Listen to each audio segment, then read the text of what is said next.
The subject that we want to discuss today with you is about spirit guides and guardians, and your relationship with your guides and guardians. Does that make sense? So that's what we'd like to talk with you about today. Now, God's made this system, which is a really beautiful system, to actually help you with your life. Like a lot of times in our life on earth, we don't feel like we really have much help.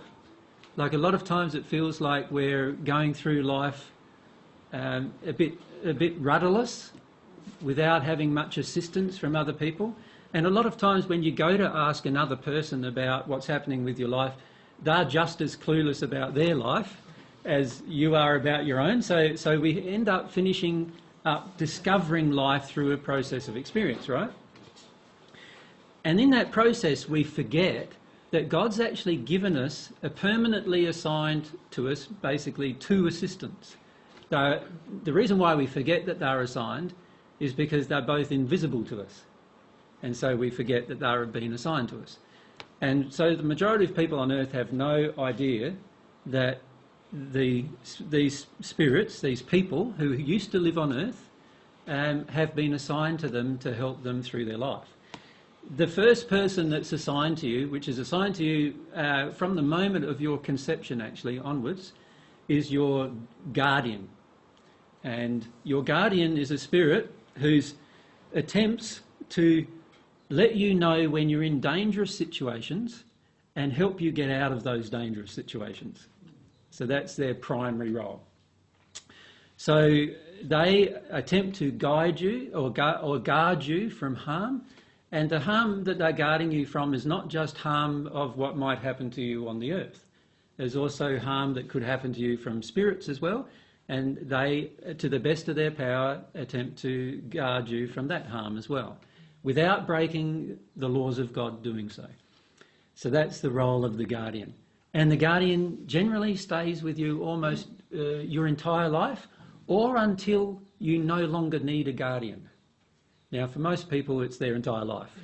And very few people no longer need a guardian until they pass into the spirit world, and then they no longer need a guardian. So the guardian role is often given to family spirits who have been before you, who have been on earth before you, and have passed over into the spirit world, and they've progressed to a certain level of love where they can love you and care for you, understanding the laws of God at the time. And these guardians often have a frustrating time of it, because we're trying to do things, and we're often doing things that are dangerous things in their eyes, and so they're trying to protect us in that environment. And sometimes they'll try to protect you by dropping thoughts into your mind by saying, you shouldn't be here. Well, why are you here? You need to go away from here, or something like that. And other times they try to influence other people around you in order to protect you if they can't protect you by talking to you directly. So that's the guardian. Is there any questions about your guardian that you'd like to... Because what we want to do is meet some of your guardians and meet some of your guides. Does that make sense? So later we'll have some channeling. We'll do some channeling, and you'll actually meet some of your guardians and meet some of your guides, and hear what they really think about you and your life, and so forth, right? They already want to say that they don't find it frustrating. No. Many of them feel deeply honoured to have that role in your life. Yeah. So they don't find it as frustrating as I'm making out, but because they see it as a precious assignment, yes, given to them by God, actually assigned by God, and given to them so that they have a role in your life, and so they are intimately acquainted with your life. They know pretty much, sometimes they know far more about us than we ourselves remember. They remember more things about our lives than we remember, oftentimes, because oftentimes we want to forget things that they remember. Yeah.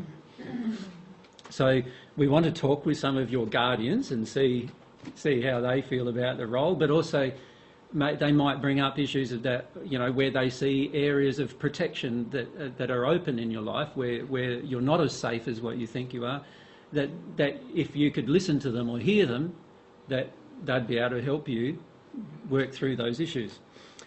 The second role, which is assigned to you, is assigned to you when you begin the process of spiritual investigation of some kind. So for many of us, that process begins in our sort of early, late childhood, early teenage life, where we start asking questions. And for many of us, we ask the questions very early in our life, like, you know, when we're 3, 4, 5 years of age, we often start asking spiritual questions of our family. And unfortunately, for many of us, our family have no idea how to answer those questions. And so they give us answers that they were given by their own parents generally, or they just say, look, I don't know. And unfortunately, for many of us, we have a tendency then to just say, oh, nobody knows, and so we stop our investigation. But usually our investigation of spiritual matters starts at quite a young age. Like usually, you know, shortly after 3 years of age generally, we start asking lots of questions about life, many of which our parents are either uncomfortable answering because they feel that we're not developed enough to understand the answer, or that our parents don't know the answer. As a child, we often ask very direct questions, questions that are very, very difficult for most people on the planet to answer. And so we learn at a very young age that some questions you don't bother asking anymore, which is unfortunate because we couldn't get answers to most questions, or all questions in fact. So our guide, at the time we start asking questions, our guides are assigned to us. Now, our guides are people who have an interest in the certain field of endeavour that you have, and therefore have more knowledge in that field than you have, but who are more versed in love than you are. So for example, if you started at a very young age, started to having a scientific bent, like an interest in science. I remember when I was 5 years of age, I bought a chemistry set, and I was making little bombs out in the backyard and things like that, as you do. I had an interest in science at that age. And when you have an interest like that, you also then have a guide who has a common interest in the same kind of field as what you're now interested in. And that guide can guide you in that direction. But part of their role is to also guide you in the direction of understanding the universe and understanding how everything works, understanding how the whole universe operates in terms of its laws and such. Now, these guides don't know everything. They only know what they themselves have discovered. And sometimes they have a certain field of discovery and they haven't much interest in other fields of discovery. Does that make sense? So sometimes they have an interest in a certain form of discovery, like, for example, science, but they don't have an interest in philosophy, or they don't have an interest in history, or they don't have an interest in archaeology or other forms of discovery. And so what they do is when you're interested in that particular thing, they guide you. But when you're no longer interested, they then say, oh, well, he's no longer interested in that area, or she's no longer interested in that area, so I will leave and find another person and be assigned, usually by higher spirits, to another person who has an interest in that area. And then wherever we have now changed our focus, we get a guide who's interested in that area of expertise to guide us in terms of discovery of the truths in that particular area. Now, that also applies from a spiritual perspective. So for example, if I was interested in Christianity, then I'd have a guide who was then connected to Christianity in the spirit world, still a Christian in the spirit world, who then guides me in terms of what they've discovered in the spirit with that area of endeavour.